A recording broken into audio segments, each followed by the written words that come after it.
আসসালামু আলাইকুম ভিউয়ার্স, কেমন আছেন সবাই? আশা করি ভালো আছেন। চরের মধ্যেকার বইতা শাক কিনে পাইলাম।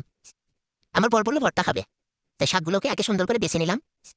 এ দেখেন, ছোট ছোট দেশি বইতা। তারপর এগুলোকে সুন্দরভাবে ধুয়ে সিদ্ধ দিলাম। সিদ্ধ শেষ হলো, মনে হলো যে এর সাথে একটু টক ভর্তা হলে ভালো হবে। ওই জন্য সাথে 2টা টমেটো নিলাম ভর্তা করার জন্য। শাকগুলোকে ভালো করে সিদ্ধ করে নিয়ে কাঁচামরিচ ভেজে তারপরে ভর্তার জন্য রেডি করলাম। এদিকে টমেটোগুলো ভাতে দিলাম। টমেটোগুলো সিদ্ধ হয়ে গেছে, এদিকে শাকও সিদ্ধ হয়ে আসছে। ভর্তার জন্য রেডি। এখন টমেটোগুলো বেড়ে নেব। বেড়ে নিয়ে একটু ঠান্ডা হলে তারপর ভর্তা করবো। টমেটোগুলোকে ভালোভাবে রেডি করে নিতে হবে। এই কাঁচামরিচ দিয়ে, পেঁয়াজ দিয়ে সুন্দর করে ভর্তা করে সাথে বইটা শাক গুলোকে ভর্তা করে নিতে হবে সুন্দর করে। এখন আবার বর বললো বেগুন ভর্তা খাবে। বেগুন আমাকে রেডি করতে হবে। দেখেন, সবগুলো ভর্তা অনেক সুন্দর, গরম গরম ভাতের সাথে বইটা ভর্তা, টমেটো ভর্তা। বেগুনটা এখনো রেডি হয়নি, ওই জন্য আপনাদের দেখাতে পাচ্ছি না। এগুলোতে বর এসে খাবে।